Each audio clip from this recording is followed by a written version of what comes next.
Okay. Have the children all evacuated? All right. Well, it certainly is good to be back here at Piedmont Road, and I really appreciate the work you're doing in your VBS. And you know, once upon a time, I helped to, I was one of the ones who was in the office at AP when we first started talking about having a VBS curriculum. And this would have probably been in about 2004 when the idea first came up for Apologetics Press to have a VBS. And I think, well, I'm sure people had called about it earlier, but when we first started talking about actually doing it, it's not something you can put together in one day, as you all know. To put together a VBS curriculum and plus to make it happen in reality is a big effort. But we first started thinking about it and putting the outline together, and I'm glad it came to fruition that people could eventually use it. And so I hear all the time about people using the AP VBS curriculum, and I think we have two of them now, two different AP VBS curriculums. So maybe one day in the future you might want to do the second one, but that's a great thing, and I'm proud of how you've decorated the place up. This is really cool. And already somebody at Macklin Road has visited over here for one of the VBS days and said, "Have you seen Piedmont Road's building? How cool it looks in there." And they say, "You walk in and it looks like you're going in a cave." I couldn't wait to see it. It's very exciting, and it's good to see Lance here. That's excellent. Glad you're here, and I haven't seen Lance in a while. That's great. Okay. Well, now we're talking about the Bible and science. Now, one of you guys help me and remind me a little bit about what some of the other guys are speaking on in the course of the week, and let's try to make sure that we don't do too much overlap between with what some of the other guys are speaking about. Remind me. Okay, good. How we got the Bible? I'm assuming that's about Bible transmission over the centuries. That's very good. And I've been sent an email about this, so this is not dereliction of duty on the part of anyone here. I just want to be refreshed and reminded about this. What else? The inspiration of the Bible. Okay, so how that when the original penman wrote the text, that they were writing down the words that God wanted them to write down. Very good. What else? Okay, prophecy. I'm assuming that we're talking about the prophecy of the Bible as evidence of its inspiration. That is, that the prophets had foreknowledge of events that would happen centuries sometimes down the road and even prophesied that in very minute detail. That's good. Okay, so tonight we're talking about the Bible and science. I think that fits in very well. This is a week on Christian apologetics. Now, let me preface our remarks by saying that it is very important for every Christian to do some study in the field of apologetics. And you may not have ever thought about yourself as an apologist before. You might have said, well, I don't know what the field of apologetics even is. Or maybe if you hear the words, you think it means to say I'm sorry for something. But that's not what apologetics means. If you've done very much study about the Bible and about attacks on the Bible, then you know that the field of apologetics is the field of defending the faith. And it comes from a Greek word, apologia, and that word is translated a defense or a reasoned response. It literally referred to a defense speech. For example, in Acts chapter 7, when Stephen gave his defense of Christianity, you could very well call that an apologetic. That is, he gave a defense speech as if he were in a courtroom, and in effect he was in a courtroom on that occasion. And Paul said in 2 Timothy chapter 4 that at his first defense, nobody stood with him. And that probably was before Caesar. That's what most interpreters think, is that Paul is talking about the first time when he was standing in front of Caesar, and he was going to do so probably twice, and that was probably Emperor Nero, and he said he gave a defense and nobody stood with him. And in 1 Peter chapter 3 and verse 15, this concept of giving a defense is applied to us because it says that we are to be always ready to give an answer. You know that text, and most of our translations will say answer, but it could very well be translated defense. It's that same word, apologetic or apologia. So always be ready to give an apologia for your hope that lies within you with meekness and fear, he says. Now, you could give an apologetic for anything, right? Apologetics is not peculiarly Christian. You could have an apologetic for Subway restaurants, for example. And someone might say, I don't like Subway. And they may say, here's why I hate Subway. And then you might respond and say, let me give a defense for this. And you would say, here are the reasons why it'd be really good to eat at Subway. For example, what are the reasons? It's healthy, the prices are reasonable, it tastes good, there's one on every corner, there are more Subway restaurants than houses in America. It's just, you can go on through the reasons, and then that would be a sort of defense of that. But we're interested in giving a defense for something that's much more important than a fast food restaurant. We're talking about the defense of Christianity as a religion. And in particular, one of the areas from which the attacks come on Christianity is the field of science. And so we're wanting to say tonight, is it the case that the Bible is hopelessly in conflict with true science?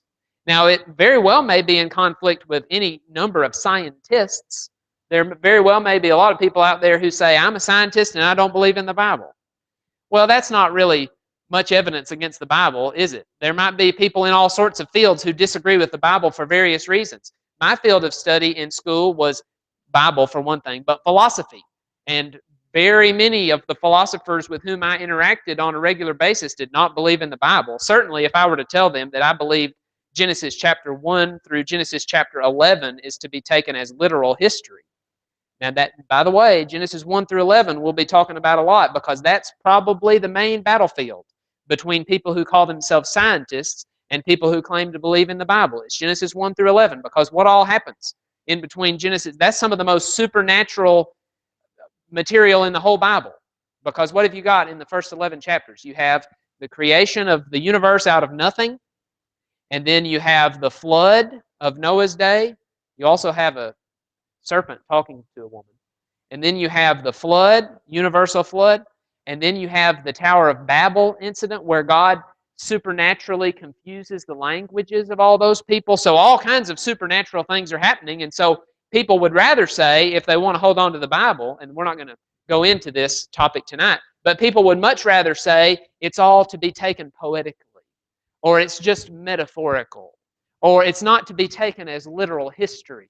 And you should be able to read hidden meanings into it. For example, one of the big areas there is where people will say, there's actually, in Genesis 1, those days where God says the evening and the morning was the first day, and the evening and the morning is the second day. People will say those days represent vast eons of time, that each day is not a literal 24-hour day, like it plainly teaches, but that it's really just a vast eon of time. So you can't really know what the word day means. There's no way to know what day means in Genesis chapter 1. And so for someone to come along and say God created the universe in 6 literal 24-hour days, people will very often say that's crazy. And they will do so based on geology, by the way. We'll talk a little bit about geology tonight. And I'm not a geologist, but I think I can introduce some evidence that would be perfectly reasonable and acceptable to people in that field and try to show how that actually supports what the Bible says. But anyway, we'll try to organize our thoughts a little bit around defending Christianity from charges made by people who claim to be scientists. And let me say at the outset, I love science. And I would not be in the least wanting to criticize true science. And you may be a scientist. We have a scientist or two. In a sense, we're all scientists, aren't we? Because really the word science just means knowledge. It just comes from a Latin word that means knowledge. And we're all interested in knowing things, aren't we?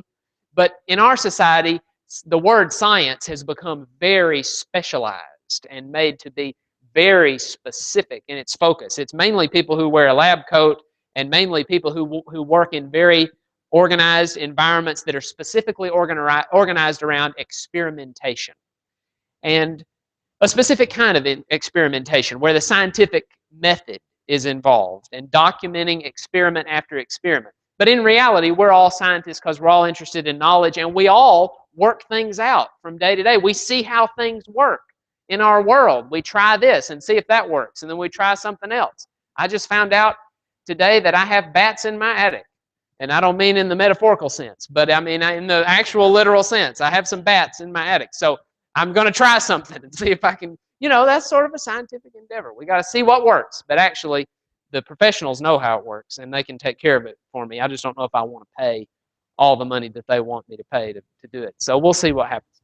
But let's talk about the Bible and science, and acknowledging there are people who are in very specialized fields who attack the Bible, and this has become a very popular thing. It's become very popular for people to say it's silly to believe in the Bible when science is all against the Bible. For example, here's a quote from Frank Bruni, who is writing an op-ed column in the New York Times recently, just before the Supreme Court decision about gay marriage.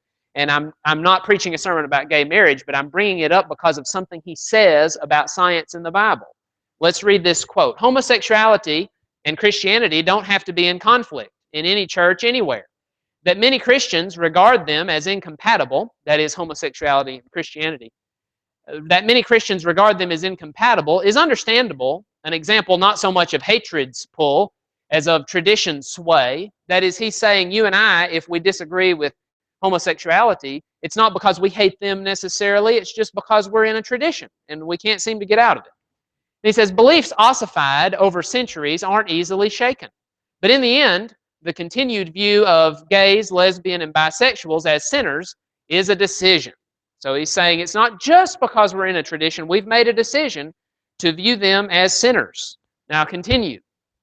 He says it's a choice. That is, the choice to view homosexual folks as being sinners. And of course, we love all people.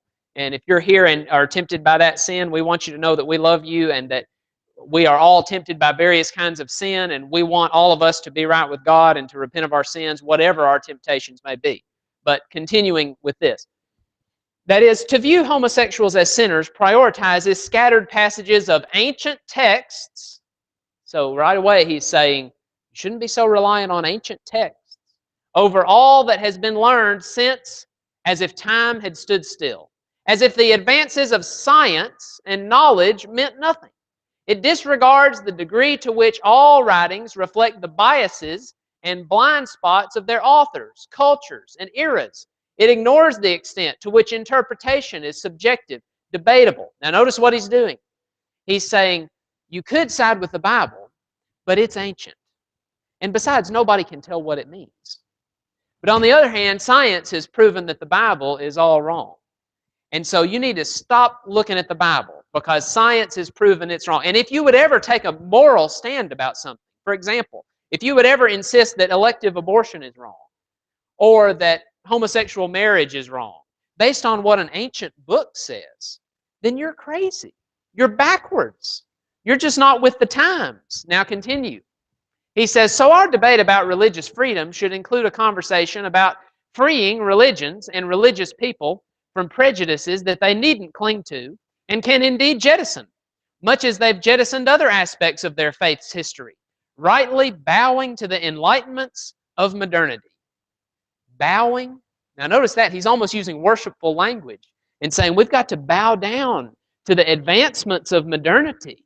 And we've got to recognize that science has proven the Bible wrong. And we've got to stop being stuck in the past with what the Bible says. Now, that is the attitude of a lot of our friends and neighbors nowadays, isn't it? That if we say we're going to stick with what the Bible says, no matter what culture does, well, then we're looked on as being backwards and ignorant in all this because science has moved away from that. So that's an example of how people are pushing in one particular direction. Now, I want to talk about some limitations of science because it's not as though science can pronounce truths about everything. So before I talk about some specific conflicts between science and the Bible, and in particular I'm going to talk about whether God exists, and I'm going to talk about creation and evolution for a minute, and then I'm going to talk about the age of the earth for a minute. I'm going to talk about those three conflicts between science and the Bible, alleged conflicts. But first I just want to observe science can't give us undisputed facts about every possible question that could ever come up. For example, science deals with the present exclusively. Science deals with questions about what is going on. Science is about trying to decide that there are regularities based on experiments of what is happening right now. It is not the science of trying to figure out the ultimate origins of the universe. Ultimately, that's a question that science just can't answer, because can you run an experiment on the origin of the universe? Well, no, you can't observe that. It only happened one time. Now, what we can do is look at all of the data, look at all of the evidence that's available, and try to figure out what is the best theory about what could account for all of the data we see. But ultimately, modern science can't deal with how the universe came to be. It's not in the present. It's not something you can observe happening. Would you ever believe a scientist who came along and said, I have pronounced this to be true based on no observation whatsoever? Well, that's not science, is it? I could say that the moon is made of green cheese if I wanted to, And you might respond and say, how do you know that? Have you observed the cheese of the moon? And if I said, well, I've never actually seen it, well, then you would say, why make a theory that says that the moon is made of cream cheese? You see, it's got to be dealing with something I have observed, and if it's not in the present, I can't observe it. In the second place, science is dealing with operations. It's dealing with the operations of things that are observed, not with why things have happened. For example, forensic science can come across a dead body. A forensic scientist can come across a dead body and give you some data about the processes in the body that led to that person's death. For example, if a bullet has entered in the body at a certain place, the scientist can explain what is going on in that instance with that person. He can explain those processes, but he can't explain to you why that person was shot. He can tell you about the physical processes of the body that he's observing, but whether he was shot in rage by an enemy that he had made, or whether he was shot by a gun accidentally going off or something like that, that may not be available at all. The motivation of the person who shot him or whatever, that's just not available. So it's dealing with operations, how things work, but not with why things happen. So that's a limitation of science. Science can't tell you about everything whatsoever. And then next, science is dealing with matter in space. That is, material objects in space. But there's some things that modern science can't tell you about because they're not material things. For example, love. Can scientists observe love? Well, they could observe something that somebody might do out of love. You know, the hand holding. You know, that may be a scientist could say, okay, they're holding hands, and actually anthropologists might study different cultures that do hand holding different ways. You know, there's a culture. My dad did a mission trip in Africa one time, and all the guys hold hands. It was in Zambia where he went, and it doesn't mean anything like it would mean around here. But one of the missionary guys decided to play a trick on him and reached out and held his hand one time, and they had a lot of fun about that. But see, an anthropologist might be able to observe that, but if it's something that's not material, like how much data could a scientist give you about love or God? What about God? A scientist can't make pronouncements about God because is God a material object in the world? No, John 4:24 says God is a spirit, and they that worship him must worship him in spirit and in truth. So if a scientist wanted to tell us that God didn't exist, we ought to put up a little red flag there from the very beginning and say, wait a minute, how could a scientist be giving us a pronouncement about a spirit? Isn't science limited to observing material objects in space? Surely. And then finally, science deals with repeatable phenomena. That is, experiments that can be run over and over again. Things that you can see happen more than once. If it's an anomaly, if it's something that only happens one time, well, science can't make a prediction about patterns of behavior. You know, the science of physics can tell you about gravity because they can drop an apple over and over again, and it always happens that same way. And so we can develop conceptions of regularity that lead us to establish laws and say there is a law of gravity. And what we mean by that is it always happens the same way. We have never observed an objection to this. And we may talk about a few laws of science. For example, the law of biogenesis. And what does that mean? Some of you know very well. You've studied more about this than I have. So I don't claim to be telling anybody anything they haven't heard before. But the law of biogenesis simply says that living things reproduce after their own kind. That is, you don't ever have cats giving birth to anything but kittens. And you don't have dogs ever giving birth to anything but puppies. And in the great debate in 1970, is it 75 or 76, when Brother Warren debated Anthony Flew? Some of you remember that. Some of you remember Brother Warren, Thomas B. Warren, and he was a great philosopher, and he's one of my heroes. But he debated Anthony Flew on the issue of the existence of God in Texas in 1975 or 6. I can't remember exactly which year. But one of the things that Dr. Warren said in the debate about the existence of God is that he challenged the atheist, Dr. Flew from England. He challenged him, and he was one of the leading atheists in the world. Brother Warren challenged him about where did the first human baby come from? Or where did the first human woman come from? You can pick if you want to say a baby came first or a woman came first. It doesn't matter. But where did the first human being come from? Is it that something that was non-human gave birth to something that was human? I mean, there had to be a time when you got according to evolution, there had to be a time when you got the first one. So was it that something non-human gave birth to something human? Or was it that something non-human transformed into a human being? What other possibility is there? If you've ruled out creation, how can you say that by transformation something turned into a human being? Or how can you say something non-human gave birth? You see, that violates the law of biogenesis. And that we call that a law because it's never been violated. In the whole history of scientific observation, nobody has ever observed something that was non-human giving birth to a human, or something that was of one kind of animal giving birth to anything else.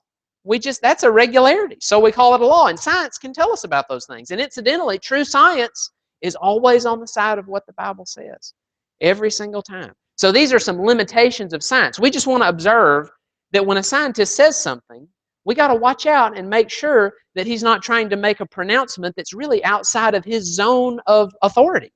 I'm happy for scientists to tell us all about gravity, and I'm happy for scientists to tell us a lot of things about genetics. I mean, for the most part, and I love science, and I'm thankful that when I had scoliosis as a kid, there were back doctors who could fit a brace for me so that I'm not now a hunchback. I'm a little bit of a hunchback, but I can stand up pretty straight. But that's because of science, and I'm so thankful. And any of you who have ever had a medical procedure, really appreciate science so much, but we just need to watch out and ask ourselves when a scientist says something, is this really within the domain of science, or is he making a philosophical claim? If he's making a philosophical claim, then, especially if the Bible speaks on it, we've got to look elsewhere, away from science, before we draw our conclusions. Okay, very good. Now let's talk about some issues. I'm going to talk about 3 issues where allegedly science is in great conflict with the Bible, and where many people in society think that we're all wrong. And the first of these is about the existence of God. And that's really fundamental, isn't it? In fact, I would say there are 3 pillars of Christianity on which, I'm not the first one to say this, but on which the rest of all of our beliefs rest. And they are these 3 propositions. The first is that God exists. Because if there's no God, then all of the other propositions that we might claim to be true about Christianity must be false. For example, what if you made the claim that we should partake of the Lord's Supper every first day of the week, but there's no God? Well, you see, that claim doesn't even make sense anymore, because the claim that we should eat the Lord's Supper on the first day of every week is based upon the reality that there's a Son of God who died on the cross, and we're memorializing that when we eat of the supper. And so that doesn't make any sense anymore if there's no God. What about the claim that there's a heaven? What if we said, heaven is real and I'm going to go there one day? Now that's a claim. But what if God doesn't exist? That claim doesn't make any sense, does it? Because God is preparing that place for us. God is going to welcome us into that place. If God doesn't exist, then there is no heaven, as far as we know.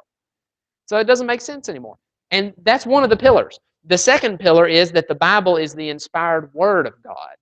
And very often, science is not an attack only on God's existence, but also the inspiration of the Bible. So I'm glad you're having a lesson on that this week. The second of the 3 pillars on which Christianity rests is that the Bible is His Word. If the Bible is not the Word of God, then again, any of the claims we might make about religion are thrown into hopeless uncertainty, because you just can't know if it's true or not.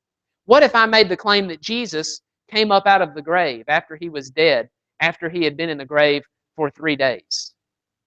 But the Bible's not the Word of God. Well, then we can't know that Jesus was raised from the dead after 3 days, because the Bible is the main source of information on that. And if it's wrong, then that really throws into great uncertainty claims that other people made during that same time period about Jesus being raised from the dead. You know, Paul said in 1 Corinthians 15, if Christ is not raised, then we are of all men most miserable. And so if we can't know that Jesus was raised from the dead, we shouldn't really be here wasting our time tonight, should we? We're not wasting our time tonight, but we shouldn't know. If we would be wasting our time. That's what I said. Maybe you think you are, but anyway, you're free to go if you need to. But how about the third pillar? The third pillar is that Jesus is the Son of God. Those are the 3 pillars of Christianity: God's existence, the inspiration of the Bible, and the reality that Jesus is the Son of God. Now, of course, you know what Jesus said in Matthew 16:18. He said, on this rock I will build my church. And what was the rock? The rock wasn't Peter. like some people say. There are some people in religion today that say that Jesus was building the church on Peter. But that's certainly not true. Peter had just made the confession that Jesus is the Christ, the Son of the living God. And Jesus said it was on that rock, or that fundamental reality, that he would build his church. And the church is founded on that truth, that Jesus is the Son of God. But if he's not, then we're hopeless. This is totally pointless, what we're doing here tonight, and all that we do in religion, if Jesus is not the Son of God. So those are very important pillars. But what about the existence of God in particular? Now, let me give you an argument. I'm going to try to give you 3 arguments. Well, let me do this first. Let's talk about possibilities about the origin of matter.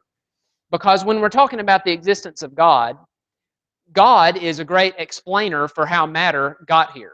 In fact, God, as the creator, is the only option. The only workable scientific option for how matter got here is that God put it here, because science itself rules out the other possibilities. Let's show how that works. Now, I'm not saying you can put God in a test tube and observe him. What I'm saying is science rules out every other possibility. By process of elimination, we need to come down to the reality that God exists. And here's how that works. In the first place, one possibility about the origin of matter, and by matter we just mean even the fundamental building blocks of reality. We're down to protons. We're down to whatever is the most fun. Now they're saying it's strings, aren't they? String theory. We're talking about the fundamental building blocks of reality. Where did any of that come from? Material reality. One thing is we could say it's eternal, but no reputable scientist believes that matter is eternal.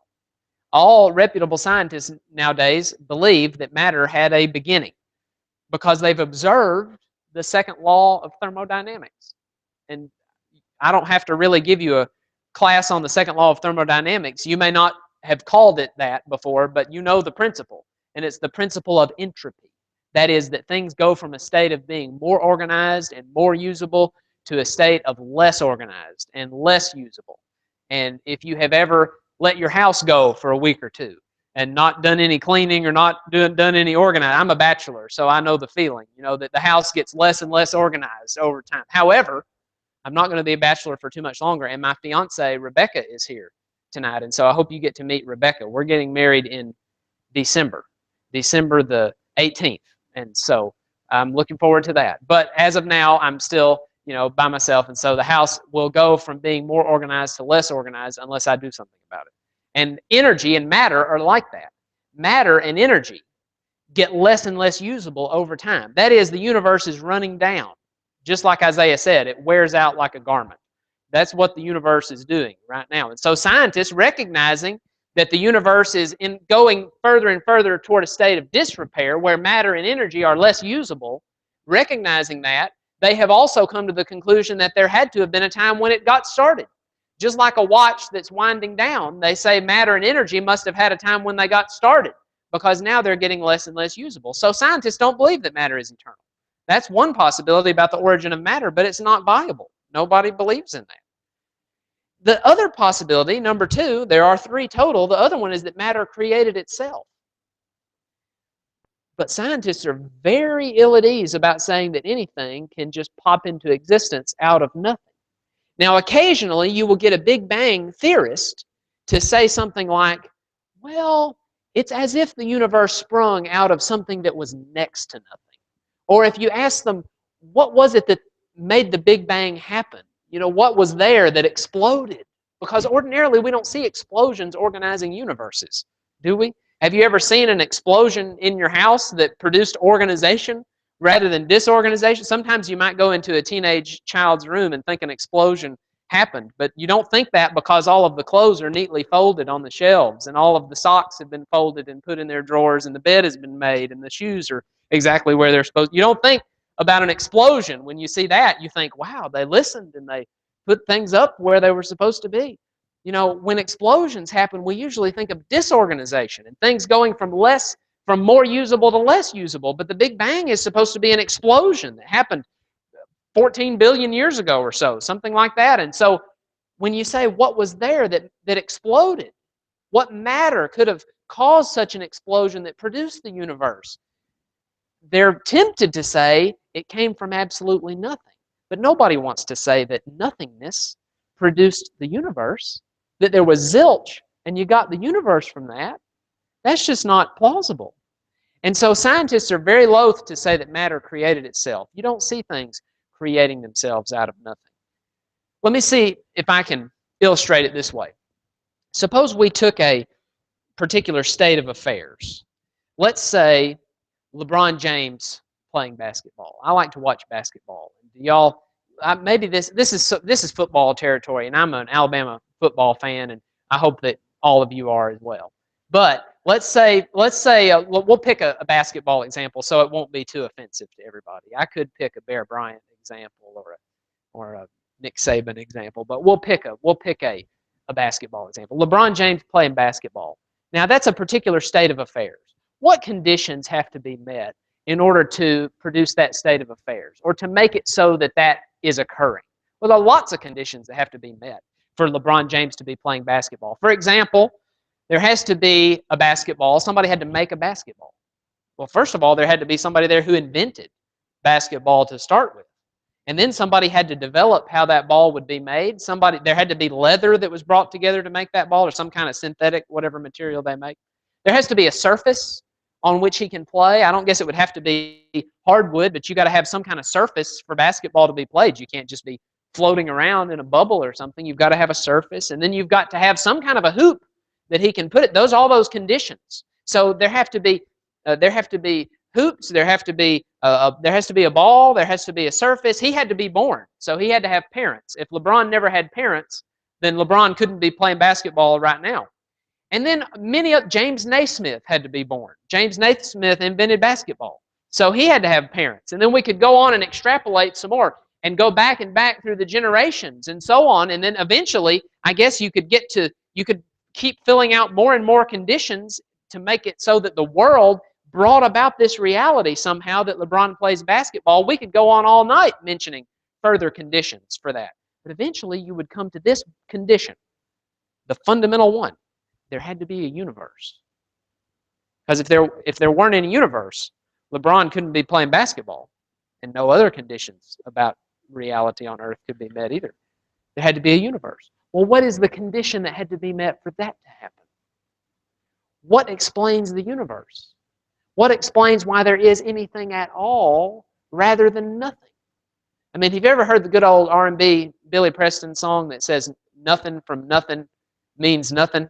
I don't know if I'm quoting it exactly right, but that's a good old song. We need to go back and listen to that again. But that's really a true principle here. If you start with nothing, you're going to get nothing. And so we're left with the third possibility, which is that some outside force brought matter into existence. We're talking about an uncaused cause, a cause that didn't need causing itself. If you want to explain all the reality of the universe, you've got to have an uncaused cause. And incidentally, that is the result of an argument that we call the cosmological argument. Now, you probably have heard about these three main arguments for the existence of God. It's the cosmological argument, and the teleological argument, and the moral argument. And there are more, but let me just explain what those mean. I've already given you an example of a cosmological argument.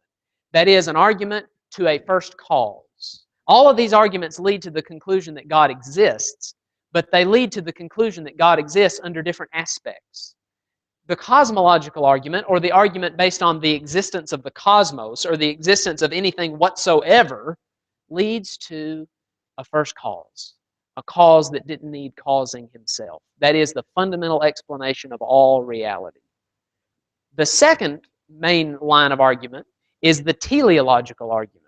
And teleological is a big word. You don't have to remember it, but it's the argument from design. And it's called teleological because the Greek word telos means an end or a purpose or a goal. And so when we say that something looks like it's designed to do something, it looks like it's made for a purpose, then we're talking about it having a telos. For example, when you look at a car, you say that was made for some kind of a purpose, mainly to get you down the road. And you can look and tell that somebody had to put that together so it could fulfill that purpose. And when you look at a watch, I've got a watch on here, and I can tell by looking at it that somebody had to put it together so that it would do the job that it was supposed to do, so that its telos would be fulfilled. That it means I'm talking about teleology. I'm talking about goals. I'm talking about designs for accomplishing various purposes. Even something as simple as a fork, something artificial like a fork. You look at it and say, I can tell what that was made for. Now, I remember in The Little Mermaid, it was a hare. Some of y'all can remember that. That's one of a good movie, you know. But what was the character? One of the, I can't believe I've gotten off on this, but I remember Little Mermaid, and there was a seagull that was using it for a hair thing. Never mind. But somebody who has a fork can look at it and say that was designed for a purpose, for a goal. And so the world looks like that. Nature looks like that. When you look at various kinds of animals, it's apparent that they were designed to do what they do. Otherwise, they couldn't do it. For example, my favorite example is the giraffe. Well, next to the human body. Maybe I'll talk about the human body in a minute. But the giraffe, think about giraffes for a minute. That super long neck. And how is it that a giraffe is able to reach his head all the way up into that tree, up at the top of his neck, and get some food out of that tree way up yonder and not pass out?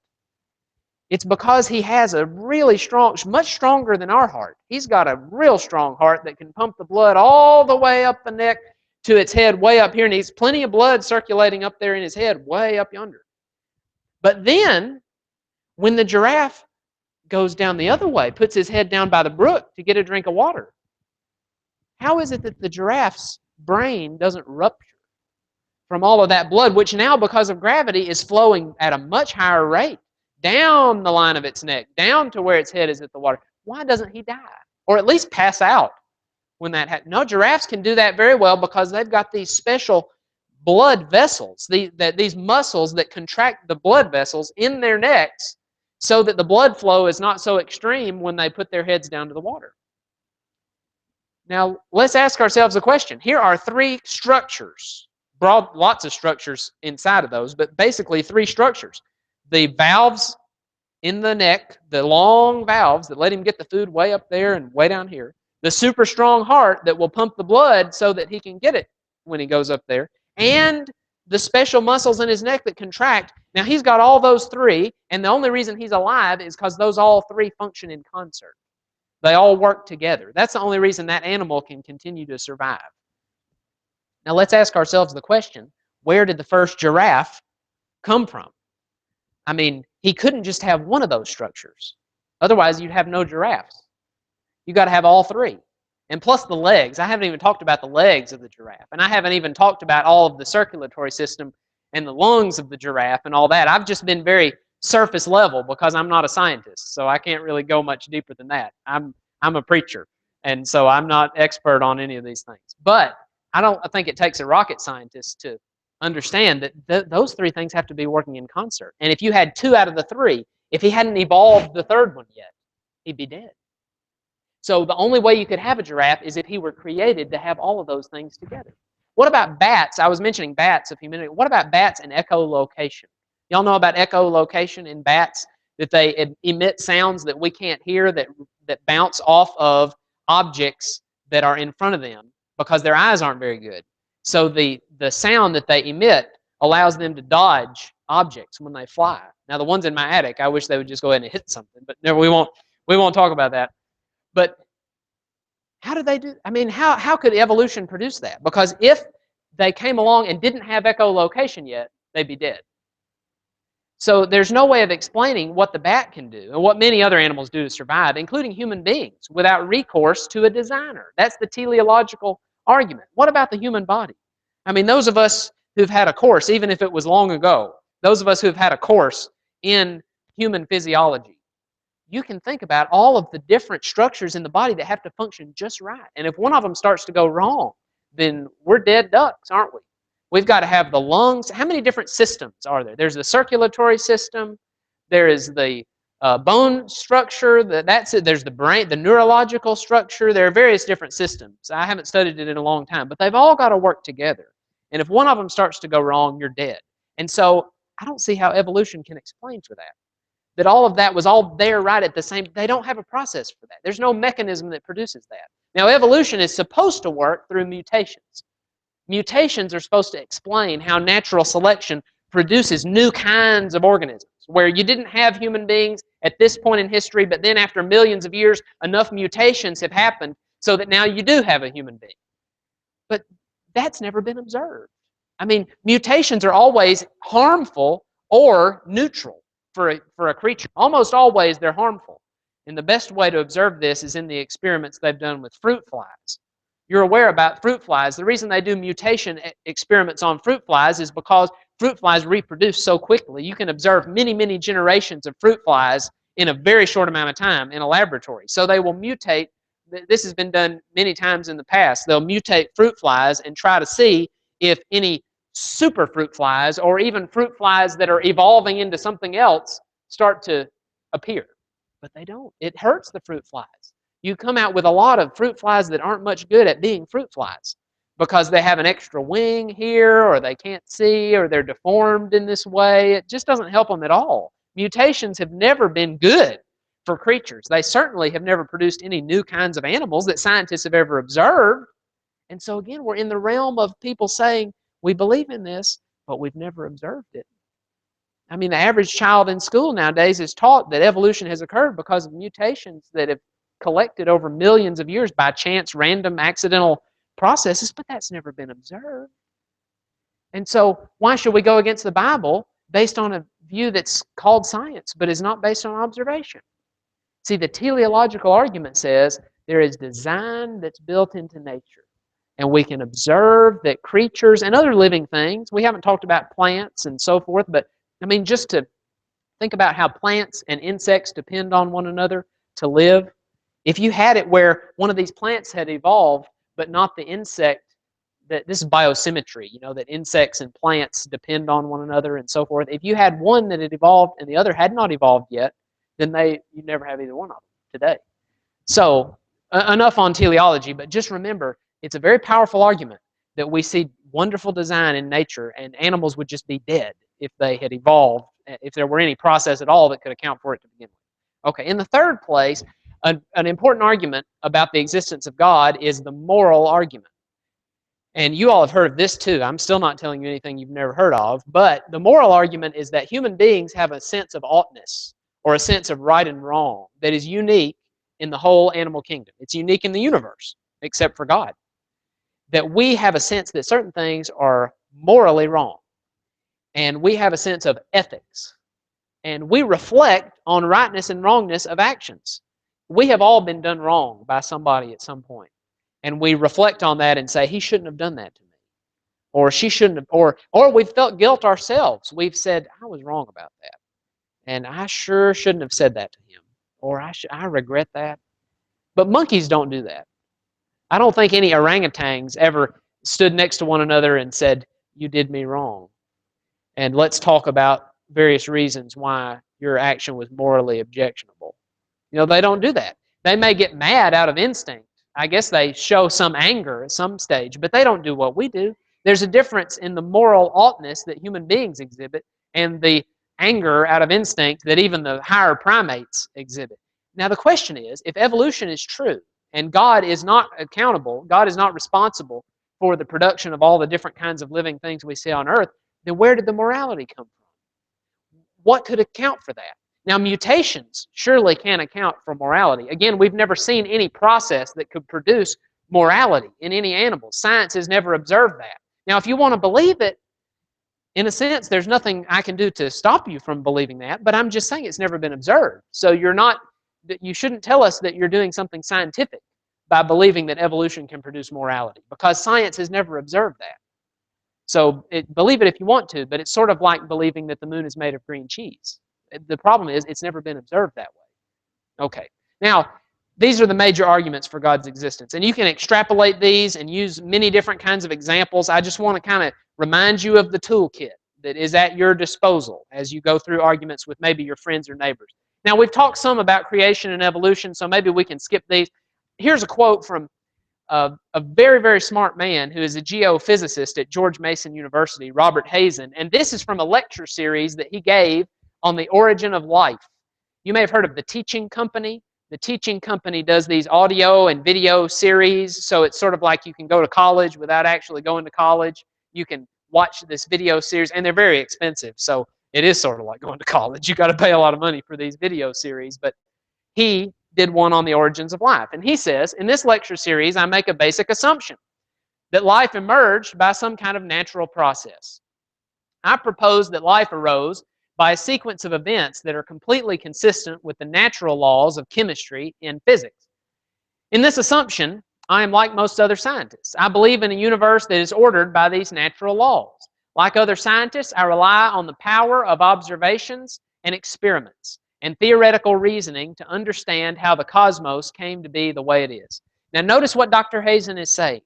He's saying that what we see around us is all to be accounted for by natural laws that we observe, the natural regularities that we observe. So what he's trying to find to explain the origins of life is some kind of explanation for origins that is consistent with what we are seeing now.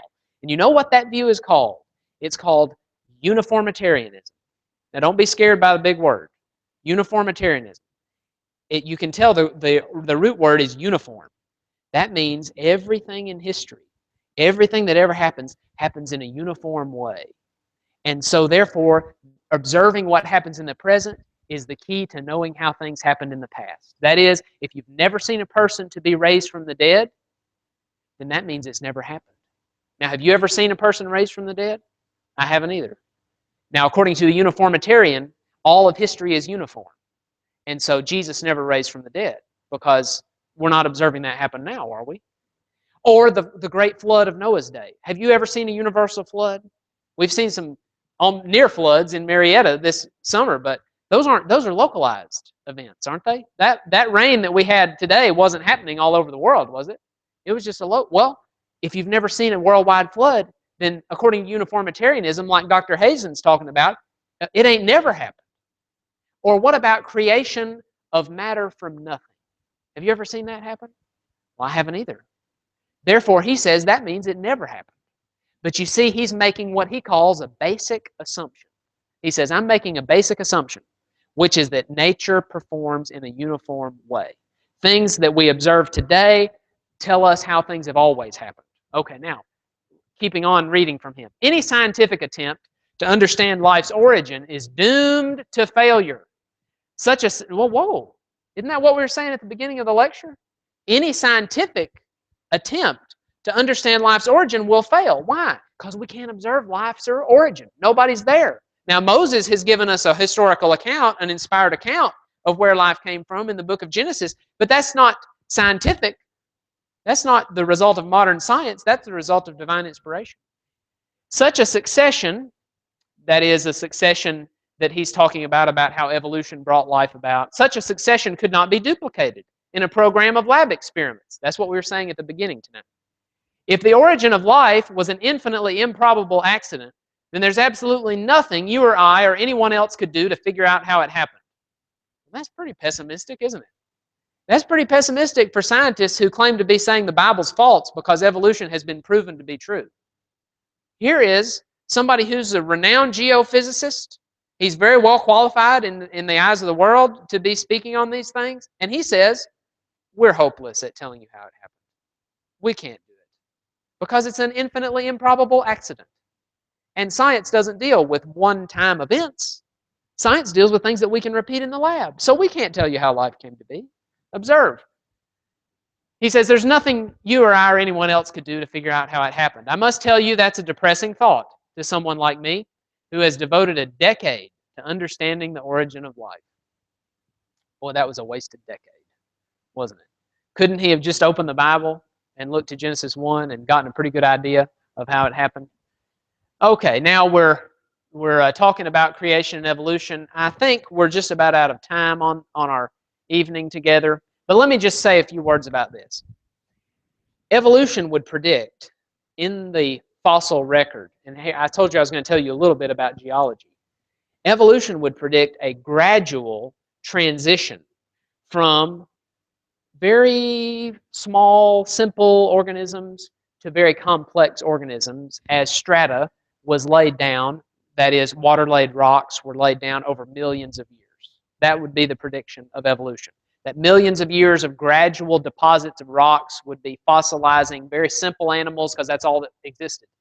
They hadn't evolved into bigger, better animals yet. So very simple animals, and then a little bit more complex, and then a little bit more complex until finally you begin to get fossils at the very top of all of the strata of human beings, and this is called the geological timetable, because you're supposed to be able to look at the rocks and read in the rocks the millions of years of history on Earth based upon what's been fossilized in all of those layers. The problem is that doesn't exist anywhere. That's never been observed. That exists only in textbooks that are stylized and idealized and brushed over. That actual progression has never been observed. Now, it is true that in general, you're more likely to get simple organisms at the bottom and more complex organisms at the top, but there are exceptions to that. Now, the reason why, in a creationist's opinion, you get generally simpler organisms at the bottom and more complex organisms at the top is because the flood laid down a lot of that rock very, very quickly. And the more complex organisms had better escape mechanisms so that they were able to scurry around and not get drowned quite so fast. And that really fits the evidence that we see. Let me give you an example of how this doesn't always work right. There are polystrate fossils in various places in the world, examples of fossils that stick through multiple layers of strata. So, for example, a tree trunk might be extended through, according to the evolutionary time scale, millions of years of water-laid rock. Well, the question is, how could one tree, the same tree trunk, be extended through millions of years of water-laid strata? That doesn't make sense, because it would have rotted away, wouldn't it? If it was there at the beginning, have you ever seen a dead tree trunk stay around for millions of years? No, it doesn't. It rots away. And so that's an example. Also, I was going to talk, if I had time, about the Cambrian explosion, and that just means at the Cambrian level. I think I have a picture of it. Let me go to that since we don't have much time. Here is the, go back. This is a depiction of that water-laid strata that I was telling you about, the geologic column or the geologic timetable. And down there at the bottom, ooh, I did something wrong. Sorry. Here we go. I went backwards. There we are. See where I've got the red arrow? That's the Cambrian strata. Now, some of these words on the left are familiar to you. I know it's small for you to see, but those words on the left, Cretaceous, Jurassic, Triassic, Permian, Pennsylvanian, you go through, that's age in millions of years. And so when we get down to the Cambrian level, we're at about 600 million years, according to the geological timetable. And what do you have at the Cambrian level?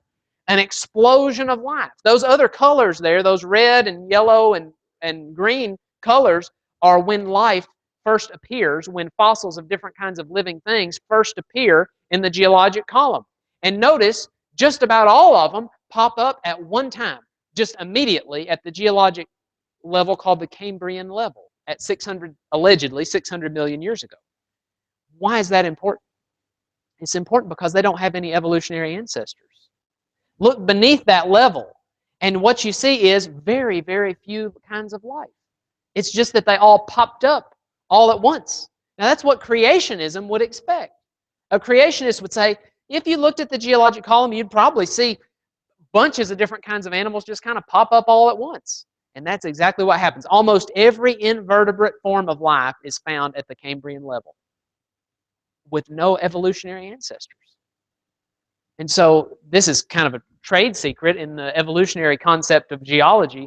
But here's what Richard Dawkins, who's one of the most famous evolutionists, says about the Cambrian strata. He says, the Cambrian strata of rocks are the oldest in which we find most of the major invertebrate groups. And we find many of them already in an advanced state of evolution, the very first time they appear. It is as though they were just planted there, without any evolutionary history. Needless to say, this appearance of sudden planting has delighted creationists. Well, it delighted us because it really just fits right with what the Bible says about the creation of Earth. I've really got to stop now, but let me say, I didn't have time to talk about the age of the Earth, but this is about the age of the Earth. So we sort of touched on it here, because what we're saying is the evolutionary account of history is really just littered with problems. And it fits much better with a biblical account of origins, where this strata was laid down by the flood. That accounts for the data much, much better. We have a course coming up on this. I don't know if any of you go to the Georgia School of Preaching courses, but I'm going to teach a course on this, on Christian apologetics, this fall. And I thought I might just mention that because I understand it's free, right? I think the Georgia School of Preaching courses are free. And it's on Thursday nights, starting in the first Thursday of August, and I think it's from 6 o'clock to 8 something, maybe 6 to 7:50. It's less than 2 hours. So you might want to come sometimes, and you don't have to come every time. If you wanted to just drop in sometimes and join the discussion, then that would be fun. So it's here at the building. I don't know which room. They haven't told me which room it's in, but somewhere in the building. So just come and yell, and you'll find us, I'm sure. But that's starting in August on the Thursday nights this fall. It's either a quarter or a semester. Do we go on a quarter scale or on a quarter system? Okay, so in the fall on the quarters. Okay, I'm done. So do we need to, what should we do now? Okay, 5-minute break. Thank you very much.